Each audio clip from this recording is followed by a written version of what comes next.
Assalamualaikum warahmatullahi wabarakatuh. Radio Asa FM, sambung selaksa asa Indonesia. Jumpa lagi dengan saya Ayu Mustika Sari di edisi hari Selasa tanggal 27 September tahun 2022. Dan seperti biasa di Selasa sore ada bincang sehat bersama dengan Bulan Sabit Merah Indonesia Kota Blitar dan juga Poltekkes Kemenkes Malang Prodi D3 Keperawatan Blitar. Sore hari ini narasumber yang sudah hadir di Studio 1 Radio Asa FM ada Bapak Dr. Imam Sunarno MKes. Dan buat Sobat Asa FM yang mau bergabung, mau mengikuti acara Bincang Sehat sore hari ini, bisa melalui live Facebook Radio Asa FM, juga bisa melalui frekuensi gelombang radio. Dan tentunya disiarkan langsung dari Studio 1 dari kawasan Bendogerit, Kota Blitar.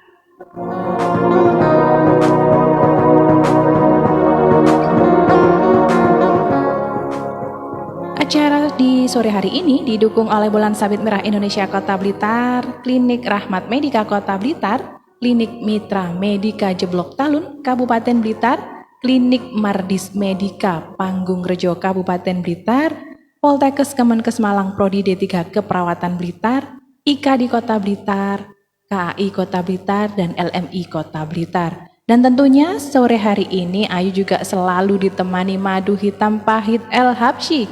Madu hitam yang dikombinasikan dengan 9 bahan herbal pilihan yang diproses secara modern sehingga mempunyai khasiat yang sangat istimewa untuk memelihara kesehatan tubuh.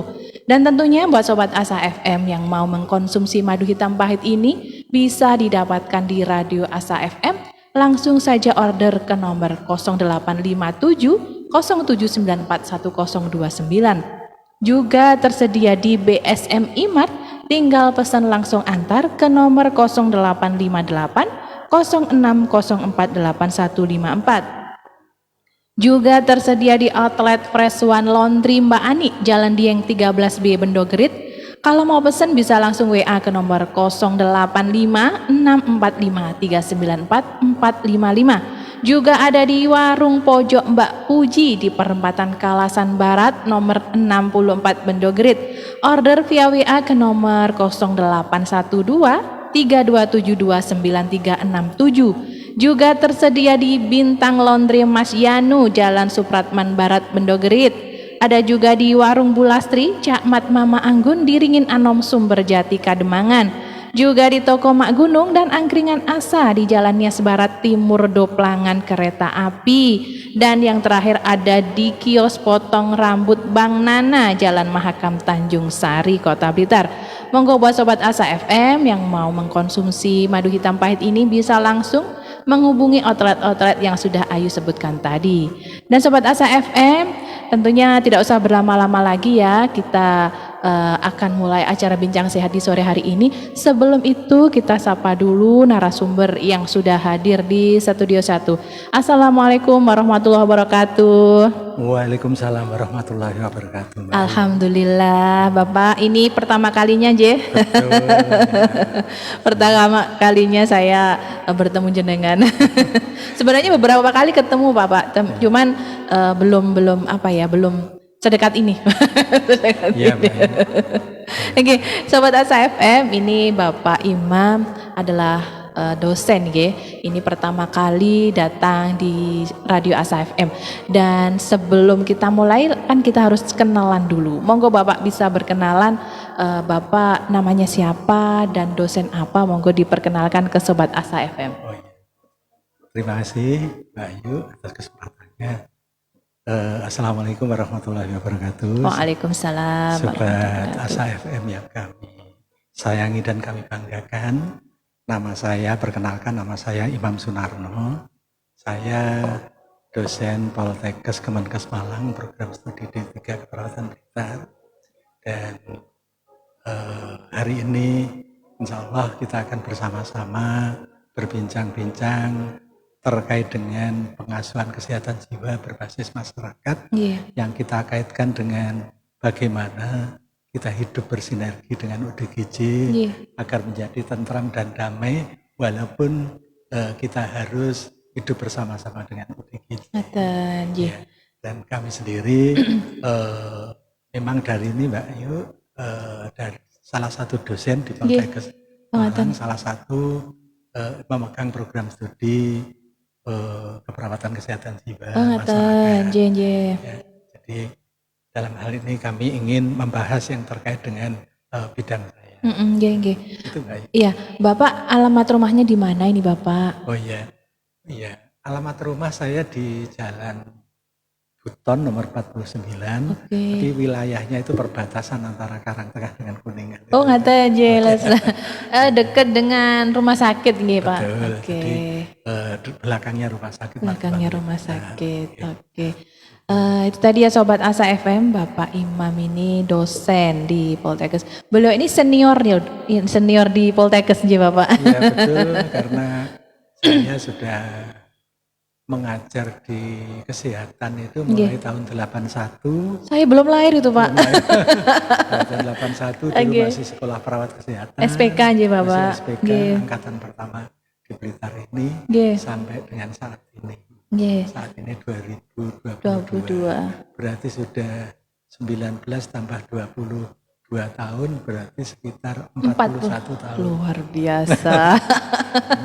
Iya, Bapak guru sejati. Iya, pahlawan tanpa tanda jasa. Lah ini pahlawan tanpa tanda jasa.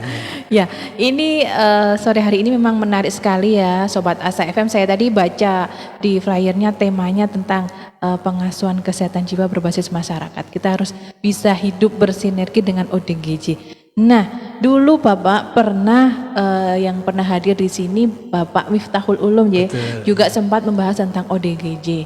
Nah, ini mungkin bisa disampaikan dulu kepada Sobat Asa FM Bapak, karena kan mungkin singkatan apa sih itu ODGJ, ada beberapa yang belum tahu. Monggo Bapak mungkin bisa dikenalkan lebih dahulu. Oh iya, terima kasih Mbak Ayu. Sobat Asa FM yang kami hormati, seperti kita ketahui bersama bahwa setiap manusia itu biasanya punya masalah. Iya. Permasalahan-permasalahan harapannya bisa diselesaikan. Selesaikan. Iya. Namun kenyataannya ada juga yang tidak bisa terselesaikan. Betul. Iya. Kalau misalnya tidak bisa terselesaikan, tetapi kita dalam kondisi masih sadar, masih pikiran kita masih bisa berpikir jernih. Nah itu kita hanya bermasalah, itu disebut dengan ODMK. Atau orang dengan masalah kejiwaan. Oh ngaten, ODMK, ya.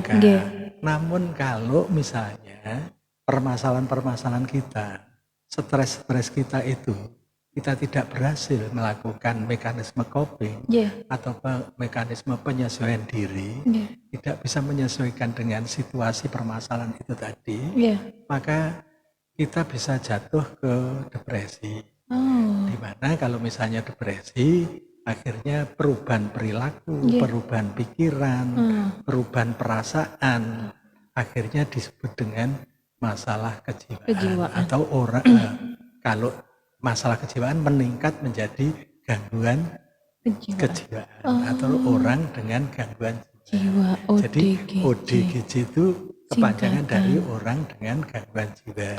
Jadi di mana riwayatnya mulai kita punya masalah yang tidak bisa terselesaikan. Ya, masalah-masalah yang tidak terselesaikan itu ngumpul gitu Pak ya. Jadi kita menjadi ODMK, masalah kejiwaan. Betul. Namun kita masih bisa beraktivitas, masih bisa orientasi dengan orang lain. Namun kenyataannya kalau itu tidak bisa terselesaikan, berubah menjadi orang dengan gangguan. Oh ngaten. Berarti termasuk orang-orang yang katakan mempunyai masalah tapi istilahnya semacam benang kusut ya Pak ya. Jadi tidak terurai, tidak terselesaikan, akhirnya jatuhnya ke itu tadi ya Pak. ODGJ, orang dengan gangguan jiwa. Berarti memang seseorang itu memang harus dibutuhkan sehat jiwa raganya ngaten ya Pak. Dia harus sehat jiwa, sehat raganya supaya mampu melakukan aktivitas sehari-hari, mampu melakukan hubungan spiritual, mampu melakukan hubungan sosial dengan masyarakat. Iya. Kelihatannya sepele ya Pak ya, tapi ternyata kalau memang kita kita tahu ya memang setiap orang itu pasti punya masalah nggih Pak. Betul. Tapi tergantung gimana caranya untuk menyelesaikan. Bisa selesai atau akhirnya jadi jatuh ke itu tadi ya Pak. Iya, Oh, bisa itu. selesai atau penyelesaiannya masih mundur, Nggih, akhirnya bisa terselesaikan melakukan mekanisme penyesuaian diri atau Iya. mekanisme coping tadi. coping. Namun kalau tidak bisa melakukan mekanisme coping, Nggih. bisa stres, meningkat, makin lama bisa ke depresi. Depresi akhirnya terjadi perubahan perilaku, tidak mau makan, atau makannya tambah banyak. Tambah banyak. Kebalikannya ya Pak ya. Tidur terus, tidak mau ini Aktivitas. kegiatan, Oh iya iya. menarik diri, Nggih, nggih. ya, gangguan persepsi, mungkin muncul paham, halusinasi dan sebagainya. Oh, itu macamnya itu ya Pak ya. Sehingga dia bisa melakukan tindakan-tindakan yang tidak sewajarnya. Nggih, nggih, nggih. Kenapa? Karena dia tidak mampu melakukan orientasi terhadap dunia nyata. Iya, iya, iya. Jadi kondisi dunia nyata ini dianggap kadang-kadang tidak nyata. Iya. Dan yang tidak nyata dianggap nyata. Oh, kebalikannya ya Pak. Oh, iya, iya, iya. Kadang-kadang dia sampai melakukan tindakan-tindakan yang tidak wajar. Nggih. Sampai dengan melakukan tindakan perilaku kekerasan. Kekerasan, ya yang ngamuk dan sebagainya itu ya Pak. Nah ini kalau ODGJ seperti ini, kapan sih Pak bisa dikatakan sehat, bisa dikatakan sudah sembuh itu gimana Pak? Atau mungkin ada tahap-tahapannya Bapak? Oh iya, jadi bahwa ODGJ ini bisa dikatakan sehat atau bisa dikatakan menjadi sehat atau membaik. Iya. Kita masyarakat itu perlu memahami, mengetahui apa yang harus dilakukan. Iya. Misalnya tentunya cara-cara program kesehatan atau program-program perawatan atau program-program dari rumah sakit atau puskesmas yang bisa dilakukan untuk membantu proses penyembuhan dari pasien tersebut. Iya. Harapannya dikatakan sehat kalau dia sudah mampu menyelesaikan permasalahan. Iya. Kalau dikatakan sehat kalau dia sudah bisa mempersepsikan sesuatu dengan benar. Dikatakan sehat kalau dia bisa berpikir dengan jernih. Dikatakan sehat kalau misalnya perasaannya tidak gampang tersinggung. Ya, mampu melakukan penyesuaian diri. Dan puas dengan apa yang dilakukan. Capaiannya diri sendiri. Ya. Namun upaya untuk melakukan itu, untuk mencapai proses penyembuhan itu, kita harus melakukan terapi-terapi, harus mengikuti tindakan-tindakan yang telah diprogramkan atau yang harus diprogramkan. Misalnya salah satunya adalah menggunakan terapi menggunakan obat atau terapi psikofarmaka. Artinya bahwa pasien yang mengalami gangguan jiwa atau ODGJ ini dianggap ada gangguan di dalam sistem persarapan pusat, sehingga perlu diberikan obat-obat untuk melakukan penekanan atau melakukan penyempurnaan susunan saraf pusatnya, sehingga diperlukan obat-obat psikofarmaka. Maka dari itu sebagai ODGJ perlu minum obat teratur, perlu minum obat sesuai dengan dosisnya. Ini yang pertama. Yang kedua, sebenarnya kita bisa melakukan tindakan-tindakan apa potensi yang dimiliki oleh ODGJ atau orang dengan gangguan kejiwaan ini. Misalnya dia memiliki potensi apa? Itu potensi itu yang dikatakan modal, potensi kemampuan dasar. Ya, makanya kita bisa melakukan pengembangan potensi yang sehat yang masih dimiliki oleh ODGJ itu. Jadi karena kita melakukan pengembangan potensi-potensi yang dimiliki oleh ODGJ, maka kita sebut sebagai terapi modalitas. Artinya terapi modalitas itu kita memberikan terapi berdasarkan potensi yang dimiliki oleh ODGJ untuk dikembangkan yang positif. Dari sisi positif itu menjadi lebih besar sehingga mempengaruhi sisi negatifnya. Bisa tertutup ya Pak istilahnya. Memperkecil, akhirnya menutupi atau menghilangkan Nggih. sisi negatifnya. Negatifnya.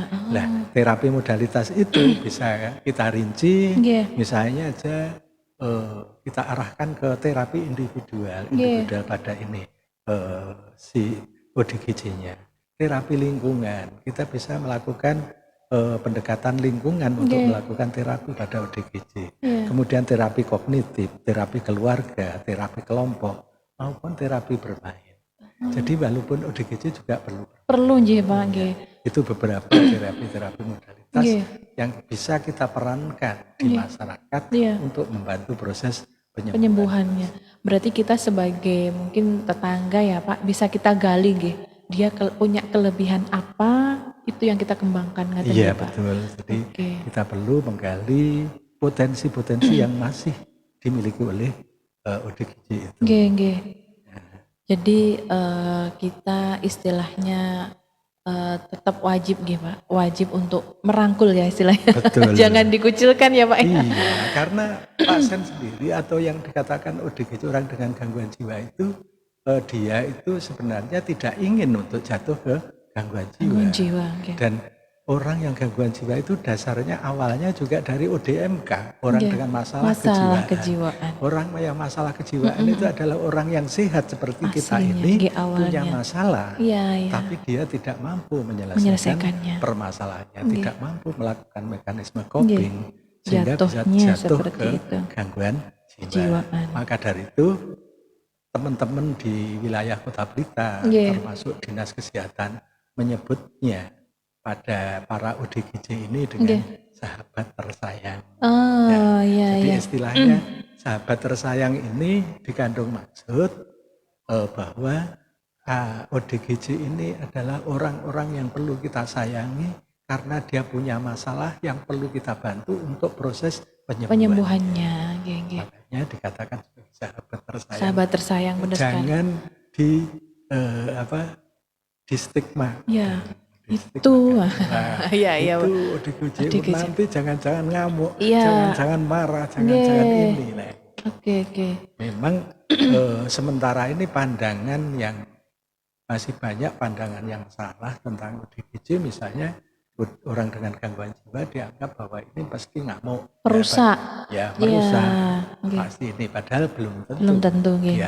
Kalau tidak ada pencetus atau tidak ada gara-garanya dia ngamuk gitu. Karena dulu ya Pak ya sering kita lihat sampai dilempari apa kayak gitu nggih dulu sebelum istilahnya waktu saya kecil. Mungkin karena seiring berjalannya waktu sudah ada informasi, ada pengetahuan yang lebih, ternyata seperti itu nggih Bapak. Kita berperan aktif untuk membantu penyembuhan. Seperti tadi sahabat tersayang harus kita rangkul nggih Pak. Jangan sampai diskreditkan, disendirikan, diasingkan, dijauhi. Berarti kalau bisa saya ambil garis bawah ya Bapak, orang dengan gangguan kejiwaan ini sebenarnya kalau mau berusaha bisa sembuh gitu bisa Pak? Sembuh. Bisa sembuh tentunya dengan tadi yang jenengan sebutkan Iya bisa betul. Sembuh. Melalui terapi psikofarmakanya, kemudian terapi modalitasnya yang bisa diperankan oleh masyarakat. Berarti khusus untuk terapi psikofarma untuk di Blitar sendiri nggih Bapak, itu apakah perlu kita datang ke puskesmas atau rumah sakit atau dokter kejiwaan mungkin Bapak kalau di Blitar ini? Oke, terima kasih Mbak Ayu. Jadi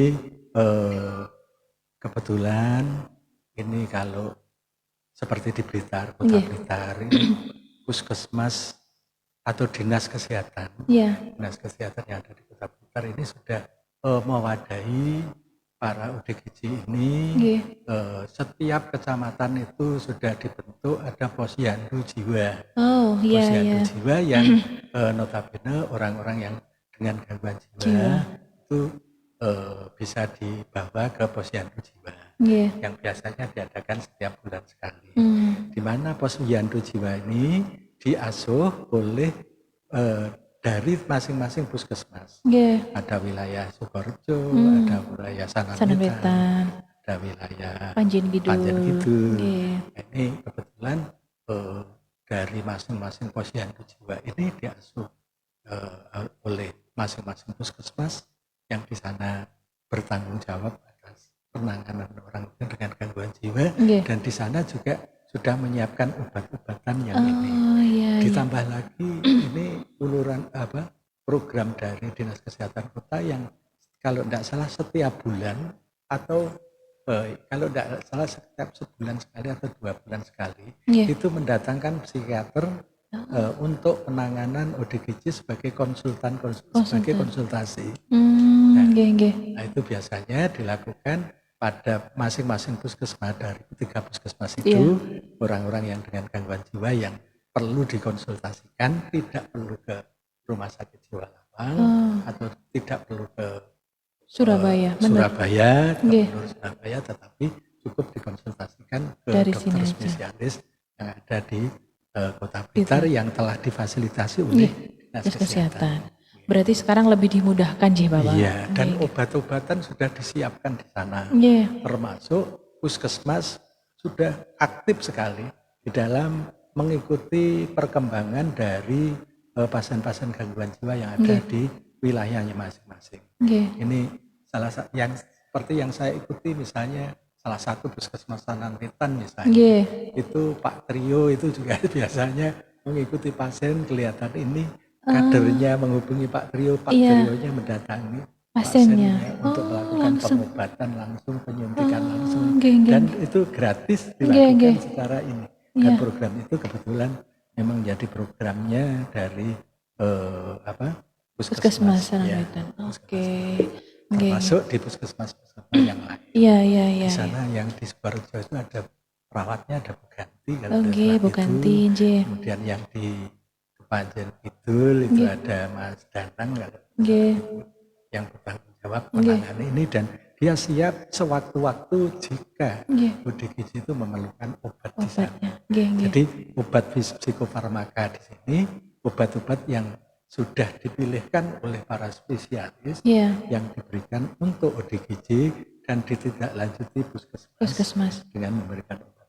Nggih. Jadi lebih dimudahkan ya, istilahnya sekarang tidak ada istilahnya orang gila, ngaten ji Bapak. Karena dulu stigma dari dulu itu kayaknya nempel sekali.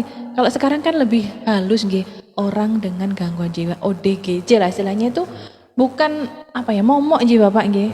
Jadi masih bisa diatasi, masih bisa ditanggulangi nggih, masih bisa disembuhkan ngaten nggih Bapak. Nggih. Kalau dulu kan kalau ada orang dengan gangguan jiwa langsung kirim ke Lawang, langsung ke bener ngaten ya Pak. Betul. Iya. Ya memang kelihatannya paradigmanya sekarang berubah Mbak Ayu. Kalau dulu memang hospital oriented, artinya bahwa semua ada gangguan jiwa, ada yang mengalami orang dengan gangguan jiwa di rumah sakit langsung ngaten juga Pak. Iya. Dulu begitu. Namun sekarang program pemerintahnya diubah menjadi CMHN, Community Mental Health Nursing. Artinya bahwa pelayanan perawatan ini harus berbasis masyarakat, bukan berbasis rumah sakit. Jadi diutamakan pada preventif promotifnya. Preventif promotif, bukan berarti tidak ada kuratif. Kuratif tetap dilakukan jika memang diperlukan. Gitu Mbak. Oke, ini lebih gamblang ini Bapak. Pak nggak bisa dilanjut ke terapi yang lain Bapak? Iya.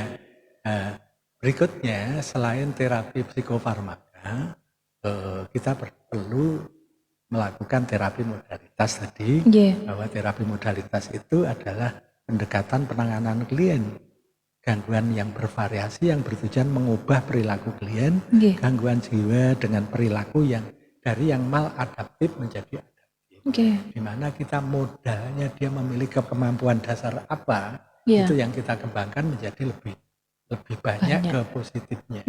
Jadi kalau misalnya seperti kita upamakan ODGJ itu seperti lingkaran positif dan negatif. Lingkaran itu tadi dibagi jiwa, dianggap sebagai jiwa dari ODGJ. Maka ada sisi positif, ada sisi yang negatif. Sisi putihnya itu yang sisi positif, yang sisi hitamnya itu kita anggap sebagai sisi negatifnya. Nah, yang sisi positifnya itu tadi yang kita kembangkan menjadi kalau bisa menutupi atau menggeser sisi negatifnya. Nggih. Nah itu tadi bisa kita lakukan beberapa cara tadi seperti terapi individu Individu, misalnya, nggih. bahwa terapi individu itu adalah penanganan klien gangguan jiwa dengan pendekatan hubungan secara individual. Nggih. Individual di sini artinya seorang terapis harus mampu melakukan pendekatan dengan klien atau orang dengan gangguan jiwa. Artinya hubungannya harus diciptakan hubungan yang terapis. Iya. Ya, hubungan yang baik, hubungan yang kalau konsepnya perawatan komunikasi terapeutik. Terapeutik, ya. Artinya setiap kita melakukan kegiatan berinteraksi, kita berupaya untuk melakukan untuk terapeutik untuk pasien. Nggih. Ini terapi Individual. Iya. Sedangkan apa peran lingkungan? Nah, kita bisa melakukan terapi modalitas berdasarkan terapi lingkungan. Iya. Lingkungan di sini adalah bentuk terapi yang menata lingkungan agar terjadi perubahan perilaku pada klien Nggih. dari perilaku maladaptif menjadi perilaku yang adaptif. Iya. Bentuknya apa?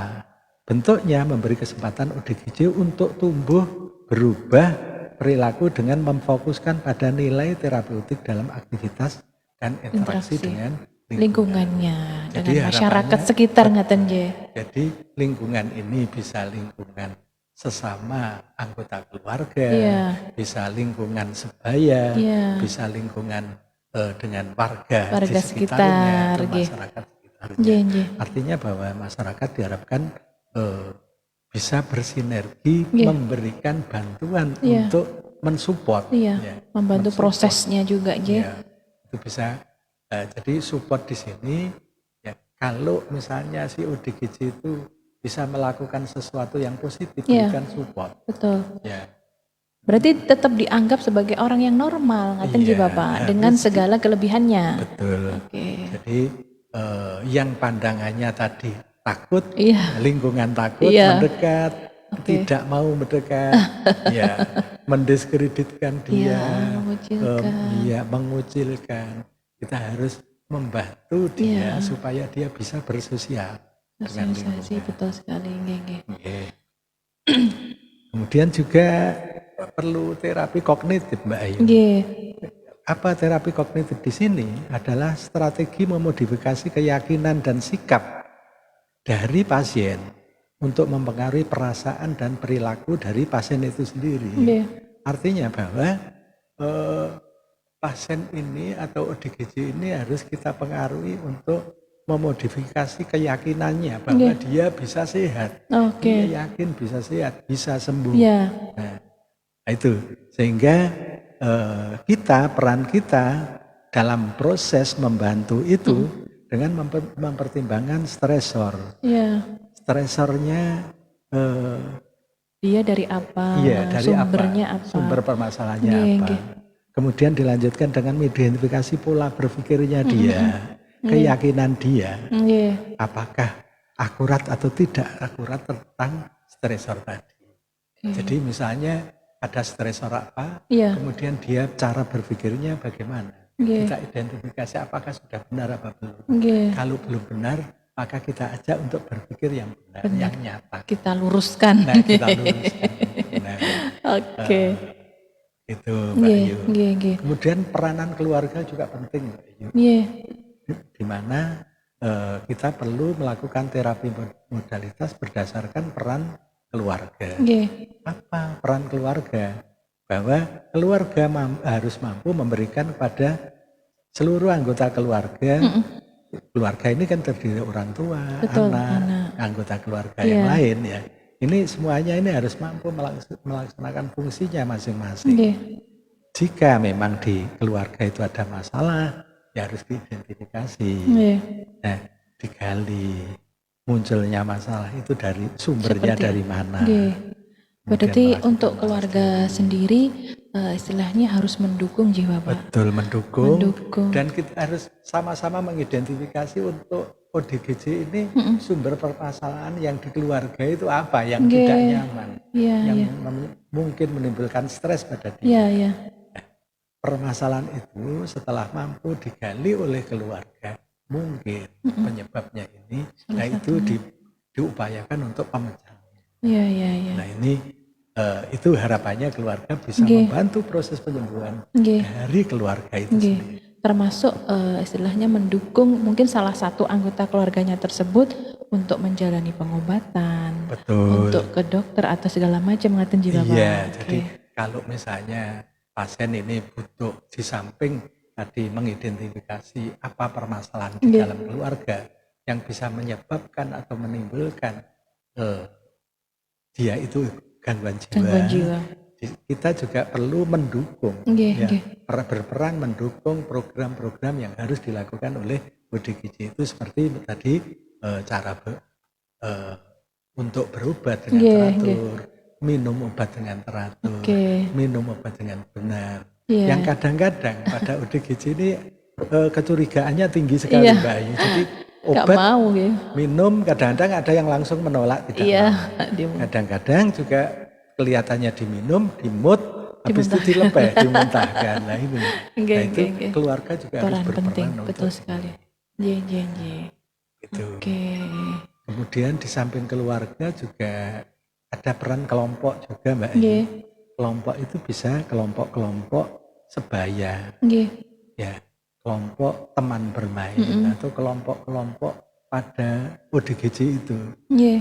Semasa atau sebaya dari ODGJ itu. Komunitasnya ngaten. Iya, komunitasnya. Nggih, nggih. Nah itu juga perlu melakukan tindakan-tindakan membantu untuk menyadarkan diri dari ODGJ itu, meningkatkan hubungan interpersonal dan mengubah perilaku ODGJ yang maladaptif Jadi adaptif. Oke. Dan yang juga tidak kalah pentingnya terapi bermain. Bahwa ODGJ pun juga perlu butuh bermain. Iya. Jadi kalau melihat teman-temannya, teman-teman sebayanya, misalnya dia melakukan permainan, di situ enek apapun jenis permainannya, apa permainan misalnya di masyarakat yang banyak misalnya enek permainan lama gubak sodor, apa karambol, apa main domino atau main apa, atau melakukan permainan-permainan apa sesama sebayanya, ini diperlukan juga. Dia perlu dilibatkan. Jangan kalau dia datang kita pergi malah pergi semua. Oke. Ya, gitu. Kadang-kadang dia datang dilempari. Nah itu kurang mendukung. Jadi perlu dilibatkan di dalam bermain sehingga dia merasa bahwa dia dianggap sehat ada. Nggih. Nah, itu. Sehingga di sini diperlukan keterlibatan dari masyarakat, ya, dari masyarakat untuk membantu proses penyembuhan dari ODGJ. Itu, Mbak. Oke Bapak, nah ini pembahasan kita ini sepertinya kalau 1 jam ini sepertinya kurang sih Bapak. Ini masih separuh loh Bapak ini. Dan tentunya ini harus ada kelanjutannya Bapak. Nanti saya tagih loh Pak, karena ini kalau waktunya 1 jam membahas tentang ODGJ itu memang tidak cukup ini. Karena istilahnya harus mengena, dan kita juga harus pelan-pelan karena stigma itu loh yang susah untuk dihilangkan itu. Betul, Mbak. Dan harus menyadarkan betapa pentingnya peran masyarakat, betapa pentingnya kita yang saat ini dalam kondisi normal, kondisi baik-baik saja, ikut serta membantu, ngaten ji Bapak. Iya betul Mbak. Oke. Nah ini mungkin bisa kita kita cut dulu ya Bapak. Nanti mungkin bersambungnya kita jadwalkan lagi ya Bapak. Masih separuh ini. Oke, sebelum kita tutup ya Bapak, mungkin dari apa yang jenengan sampaikan tadi, ada closing statement dulu yang bisa disampaikan ke Sobat Asa FM. Monggo Bapak. Oh iya. Terima kasih Mbak Ayu. Jadi Sobat Radio Asa FM yang kami banggakan, kami sayangi, bahwa ODGJ itu asalnya juga sebelumnya juga merupakan orang-orang yang sehat seperti kita. Orang yang sehat seperti kita tidak bisa terlepas dari suatu permasalahan. Dan jika kita mengalami suatu permasalahan, kita berupaya untuk mencari solusi pemecahan sehingga tetap sehat. Jika kita tidak mampu menyelesaikan permasalahannya, maka kita akan jatuh ke orang dengan masalah kerja ODMK. Di mana kalau kita ODMK, upayakan untuk bisa memecahkan permasalahan itu. Kalau tidak mampu sendiri, melakukan upaya-upaya untuk share dengan teman, share dengan orang-orang profesional untuk memecahkan permasalahannya sehingga tidak jatuh ke ODGJ. Dan kalau misalnya ternyata tetap masuk ke ODGJ, maka sebelum berlanjut ke lebih parah, segera konsultasi, segera berobat untuk mendapatkan pengobatan yang tepat. Dan saya harapkan peran dari mampu melakukan tindakan pengobatan ataupun perawatan atau melakukan membantu untuk proses penyembuhan pasien. Dan keterlibatan masyarakat ini sangat dibutuhkan untuk jangan melakukan stigma-stigma yang negatif terhadap ODGJ. Kita pun ada potensi untuk menjadi ODMK dan bisa menjadi ODGJ. Maka dari itu saya setuju sekali dengan konsepnya Dinas Kesehatan. ODGJ dianggap sebagai sahabat tersayang. Artinya bukan untuk dimusuhi atau tidak untuk distigmatisasi, namun harus kita bantu untuk menjadi sehat. Sehingga hidup menjadi bermakna. Mungkin itu, Mbak. Terima kasih Bapak, ilmunya ini juga membuat saya semakin terbuka. Jadi bisa saya tularkan kepada orang lain ilmu sore hari ini Bapak. Jadi yang saya ingat tadi, kita bisa jatuh ke ODMK dan juga bisa jatuh ke ODGJ ngaten Bapak. Oke. Menarik sekali ya sobat, ilmu pengetahuan yang disampaikan Bapak Imam tadi, dan semoga acara di sore hari ini bermanfaat untuk kita semua, khususnya para pendengar setia Radio Asa FM. Dan juga Ayu ucapkan terima kasih yang sudah gabung di live Facebook. Ada Bu Wiwi Widayati dari Tengger Kidul, Pagu Kediri Bapak, dari Kediri. Kemudian ada Ibu Warsini, ada ini dari Pare. Kemudian ada Bunda Titi, ada Ibu Kembar dari Nganjuk, ini juga ikut menyimak acara Bincang Sehat. Terima kasih Sobat Asa FM yang sudah bergabung, dan tentunya materi hari ini masih berlanjut ya Sobat. Insya Allah nanti akan dilanjutkan di jadwal yang berikutnya ya Pak. Ini ayo tunggu karena tadi juga masih separuh, jadi masih ada yang kurang nih sepertinya. Oke ya Sobat Asa FM, itu tadi perjumpaan kita dengan Bapak Imam, dan semoga nanti kita bisa melanjutkan kembali tema yang belum